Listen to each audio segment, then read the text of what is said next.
Olá, sejam bem-vindos ao programa Fisioterapia em Movimento. Hoje vamos falar sobre fisioterapia esportiva e temos um convidado, que é o professor Alexandre Urso, de São Paulo, que vamos conversar um pouquinho sobre a experiência dele no esporte e sobre toda a sua trajetória, também junto com a seleção brasileira de vôlei. Então, bem-vindo, Alexandre. Prazer recebê-lo aqui. Prazer é todo meu. Olá, pessoal, tudo bom? Zé, é um prazer enorme estar aqui, a toda a FIB, todo o corpo docente da fisioterapia. Obrigado pelo convite. Obrigado, Ale. O Alexandre, ele é formado em fisioterapia em 2004 e serviu a seleção brasileira de vôlei feminino como fisioterapeuta de 2009 De 9 a a 17. 17, participando de 2 Olimpíadas e conquistando uma medalha olímpica.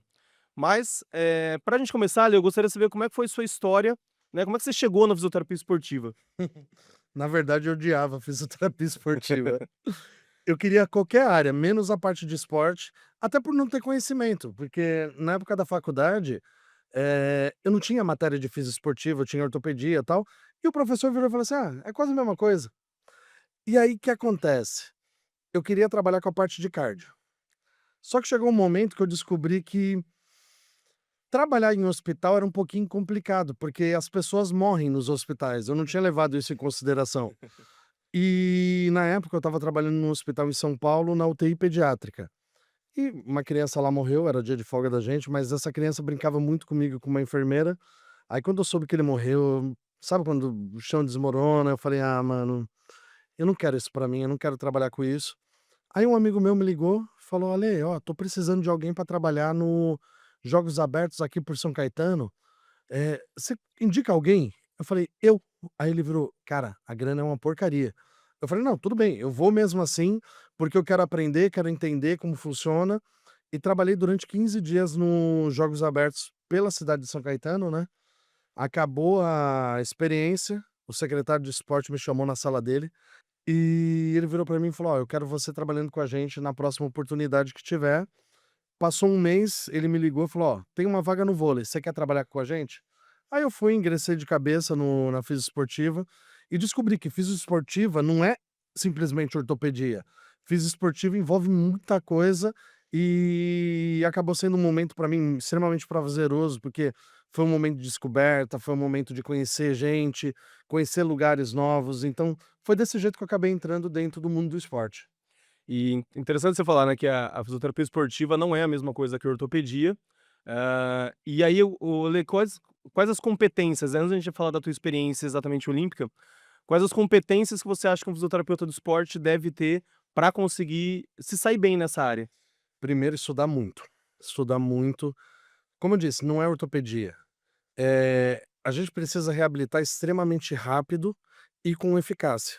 Então, para isso eu preciso estudar, eu preciso entender até onde eu posso ir, até onde eu posso chegar com o meu paciente, entender os limites do meu paciente ou do esporte. Eu preciso conhecer, acima de tudo, a fisiologia, a biomecânica, a anatomia, para poder entender certinho o que é necessário para um processo de reabilitação adequado. Além disso, tem que ter bastante perseverança, não é fácil o caminho da fisioesportiva, é literalmente uma área onde sobrevive quem é mais forte e quem consegue se destacar mais. E como eu disse, para destacar você precisa estudar, você precisa ser mais assertivo. Além disso, da perseverança, a gente tem que ter bastante força de vontade, porque às vezes você vai acordar às 3 da manhã para tratar um cara, porque ele tem jogo no outro dia. Tem que ter muito amor, porque é engraçado quando a gente fala nessa questão do amor, o amor a uma profissão, a uma área específica, porque lá a gente lida muito com a questão do sonho. E eu gosto sempre de dizer que a gente não na fisioesportiva, a gente não lida com morte e vida, a gente lida com sonhos. E quando a gente se torna responsável por auxiliar alguém a realizar um sonho, isso é extremamente complexo, então precisa ter muito amor, muita força de vontade, muita determinação e muita competência. É isso, né, eu falo que, o fisioterapeuta do esporte é o primeiro que começa e o último que termina, né, numa Nossa. comissão técnica. Então a gente trata o atleta no ônibus, no avião, no hotel, aonde for, na beira de quadra, né, enquanto todo mundo já foi embora, a gente tá ali ainda trabalhando, né. Então exige realmente, como você falou, muita dedicação. E Lê, e aí, como é que você chegou na seleção? Como é que foi esse processo todo seu até 2017? Cara, a seleção foi engraçada, eu achei que ia ser mandado embora, aí no final das contas eu acabei ganhando a seleção de presente, estar na seleção de presente. Como eu disse, eu estava trabalhando em São Caetano e eles tinham montado um super time. Sheila, Mari, Fofão, Regla Bel, elas tinham acabado de ganhar a medalha olímpica, a Regla Bel é tricampeã olímpica. Aí me falaram: "Ó, gente, a gente vai montar esse time, a partir de agora vocês vão ser a comissão da equipe e tal, não sei o quê". E eu tinha acho que uma média, acho que uns 4 anos de formado, foi 2008 isso, 2007, 3, 4 anos de formado, eu olhei assim, eu falei: "Gente, o que que eu vou fazer?". Essas meninas trataram com os melhores físios do mundo, e chega eu paguazão com 3, 4 anos de formado, e aí? Eu falei: "Ah, gente, eu vou ser mandado embora mesmo, dane-se, mas se eu for cair, eu vou cair em pé". Comecei a estudar que nem um maluco. Sabe aquela coisa quando você pega 3, 4 artigos para ler num dia e começa a fazer pós, faz curso, faz isso, faz aquilo, aquilo outro.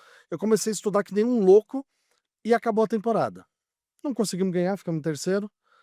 Aí, de repente, me liga o técnico: "Ó, foi mandado embora". O auxiliar técnico, putz, foi mandado embora. Preparador físico, foi mandado embora. Psicólogo, nutricionista, até o moleque que limpava a quadra foi mandado embora. E ninguém me ligou. Eu falei: "Mano, lascou". Tinha que voltar pro treino, né, aí eu voltei, cheguei na coordenadora, eu falei: "Ó, eu tô trabalhando, não tô, ninguém me falou nada, não sei o quê". Ela: "Ué, fica aí, se ninguém te ligou, fica aí". E ela falava desse jeito mesmo. Eu falei: "Ah, beleza". Aí apresentaram o técnico novo e o preparador físico novo. Me chamaram, eu falei: "Mano, já vou chegar com os 2 pés no peito, porque ou eu tô na rua ou eu tô dentro do barco, né". Cheguei e falei: "Ô, e aí, eu tô trabalhando ou não? Como que tá a situação?". Aí eles viraram pra mim e falaram: "Não, você fica, exigência das meninas e do patrocinador. A gente quer que você fica". Então, assim, a partir de um momento de dificuldade, eu falei: "Já tô ferrado, vou me ferrar mais ainda", literalmente. Fui correr atrás e permaneci no time. Naquele mesmo ano, as meninas comentaram de mim para o Zé Roberto e para o Zé Elias, para o Ricardo na época que era o coordenador da físio, e aí eu recebi o convite naquele ano para fazer parte da equipe de físio da seleção. E depois eu acabei assumindo a coordenação também, fui responsável pela Olimpíada do Rio e a Olimpíada de Londres como fisioterapeuta, e putz, foi algo assim inacreditável, literalmente um sonho que foi muito maior do que eu imaginava. E o lado trabalha-se muito, né, como a gente falou, mas conheceu o mundo também, né, Lê? Gente, sem sacanagem, só para o Japão eu fui 11 vezes. Imagina que eu sou aqueles nerdão que adora anime, mangá, etcétera. Eu fiz o maior contrabando de Funko, action figures da vida. Minha parede de casa é toda cheia disso, só de coisa que eu trouxe do Japão e da China. Eu falo que o lado bom disso, né, trabalha-se bastante, mas você conhece. Você tá numa equipe aqui no Brasil, você vai viajar bastante, vai conhecer muitos locais, muita gente, né, faz um Uhum. network muito grande. E se você tá numa seleção, você vai conhecer o mundo, às vezes da janela do ônibus, né, mas Sim. conhece o mundo. Olha aí, pra galera que tá assistindo, bom, beleza, eu recebo muito essa pergunta, por isso que eu vou te fazer também. Tá, eu quero trabalhar com esporte, como que eu começo? Como que funciona isso? Ah, primeiro de tudo, tenta fazer uma boa pós-graduação e alguns cursos de formação. Como eu disse no começo, estudar é extremamente importante para você entrar nessa área.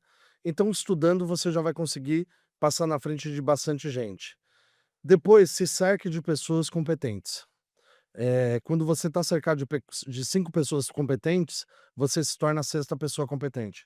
Então, se cerque de pessoas que vão acrescentar algo a você.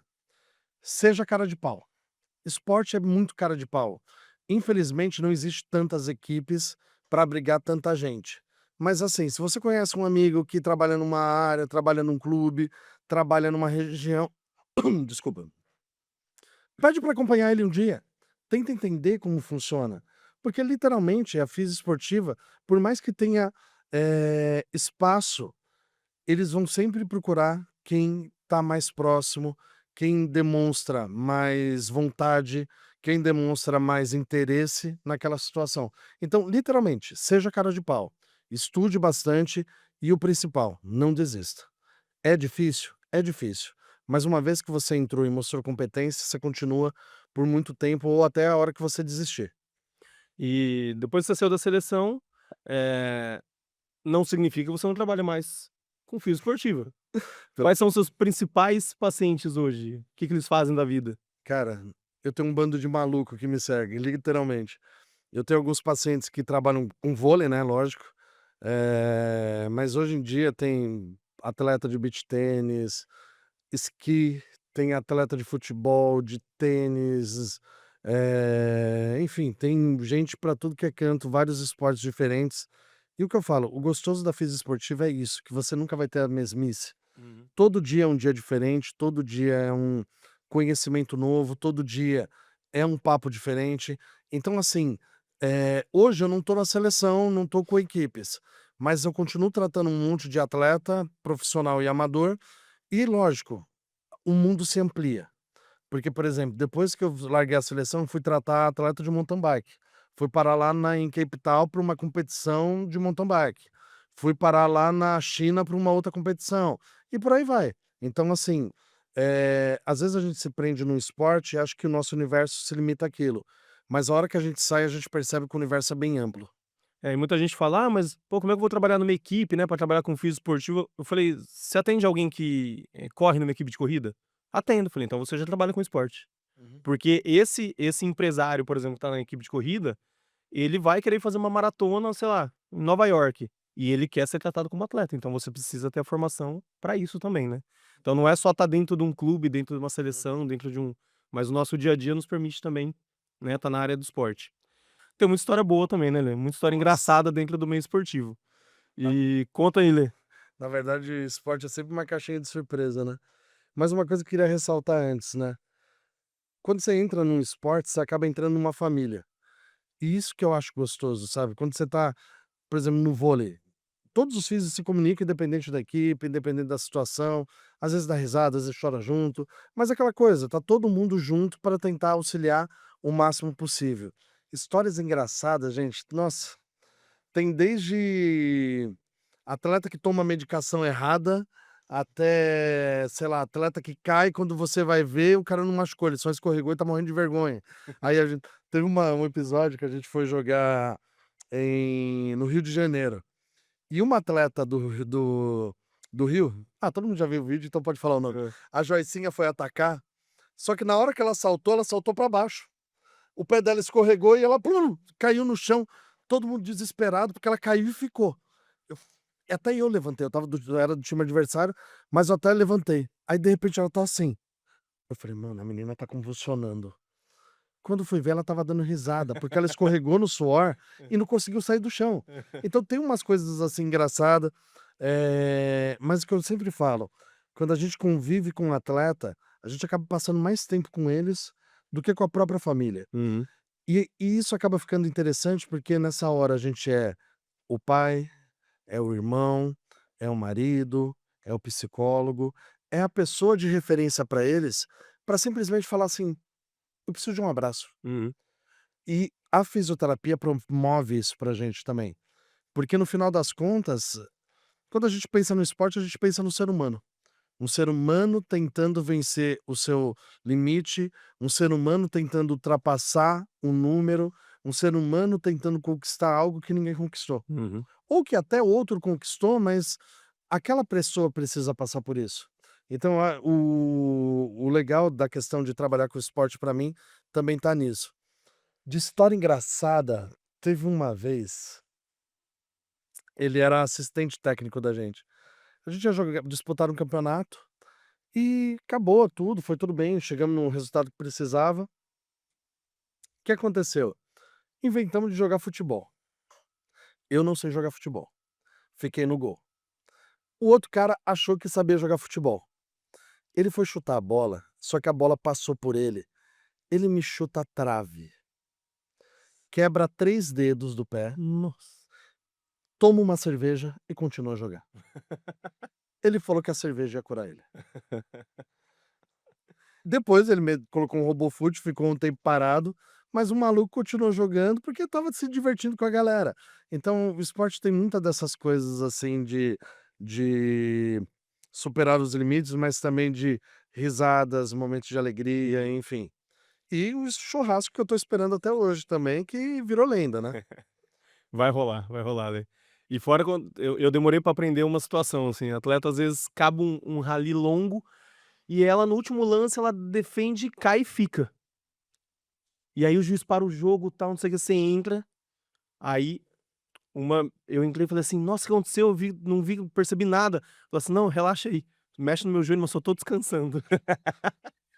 É que E assim, todo mundo ficou mal preocupado, né. E sim, atleta: "Não, eu só preciso descansar, mexe no meu joelho". porque tecnicamente quando a gente entra, a gente tem 3 minutos pra fazer o que tem que fazer. Atleta de vôlei não tá preparado pra correr que nem um maluco. Aham. Então o rally passou de 40 segundos, eles já estão com a gravata no pescoço. Já estão. Aí cai, fica, pra poder recuperar o fôlego, então tem essas histórias engraçadas também. A gente vai aprendendo com o meio do esporte. E, bom, você tá daqui na FIB com a gente desde a primeira turma, nós estamos indo para a 4ª turma de pós-graduação, e queria que você falasse um pouquinho, por que que você veio para Bauru, além de ser meu amigo, né, mas como que é a nossa formação da pós, qual que é a sua percepção em indo para a 4ª turma? Bom, eu vim aqui porque me prometeram um churrasco. Esse churrasco não aconteceu ainda, depois de 4 anos. Mentira, ele fez um churrasco, assim, meio ok, não, brincadeira. Mas tudo começou com churrasco, mas de verdade, falando sério, além da estrutura da faculdade, eu sempre falo que é gostoso estar num lugar onde você é bem recebido. Aqui os professores são extremamente bem recebidos, tanto pelo Zé, pela coordenação geral, pela própria faculdade, pelos alunos também. E aqui a estrutura também é um negócio fantástico, que dificilmente a gente vai ver em outras instituições. Eu brinco que dá para contar nos dedos. Você precisa de material, tem um material necessário para você dar uma boa aula. Você tem um material humano que quer aprender também. Então, eu acho que o grande diferencial da pós da FIB para as demais é o material humano, tanto da coordenação, dos professores, dos alunos e principalmente isso vai ajudar a gente a ficar mais motivado ainda a pegar um carro de São Paulo, vir para cá, para poder dar uma aula com qualidade. E Alexandre, sobre a sua disciplina na pós-graduação, né, como que ela acontece, qual a carga horária, quais são os objetivos da sua disciplina? Fala um pouquinho dela. Então, atualmente eu estou ministrando a matéria de lesões do membro inferior, tá? Ela tem a carga horária de 36 horas. Eh, e assim, eu preferi dividir pensando tanto na minha experiência, pensando naquilo que eu senti necessidade no começo da minha formação, daquilo que eu senti necessidade vendo através dos artigos, etc., conversando com os amigos. Então foi algo criado bem pensando na necessidade do aluno, na necessidade daquele profissional que vai ingressar no mundo do esporte. Então a gente começa com uma parte bem bacana de avaliação, tudo feito na prática. A gente vai avaliar equipes de atletas também, que eu acho que isso vai ser um grande diferencial, porque a gente tem essa capacidade de trazer atletas para fazer uma avaliação junto com os alunos. Além disso, vamos abordar protocolos, vivências, e entender o mecanismo por trás do processo de reabilitação. Que eu gosto sempre de brincar, eu posso ter 2 tendinites de joelho, mas uma eu vou tratar de um jeito e a outra eu vou tratar de outro. Mas quem vai dizer isso para mim é o próprio paciente, através da avaliação, através da mecânica do corpo dele. Então, em cima disso que eu pautei essa, matéria. Legal. Sempre bem completa. Nossos professores, além da formação acadêmica, né, o que é muito difícil, às vezes é difícil você encontrar um professor que tenha formação acadêmica para dar aula em pós-graduação, né, um mestrado, um doutorado, e que tenha experiência clínica. Uhum. E nós aqui conseguimos, trazer sempre os professores que têm as 2 competências, né, muita experiência clínica e a formação acadêmica necessária. Então, isso torna também um diferencial da nossa pós. Muito obrigado novamente, Ale. Valeu. Valeu.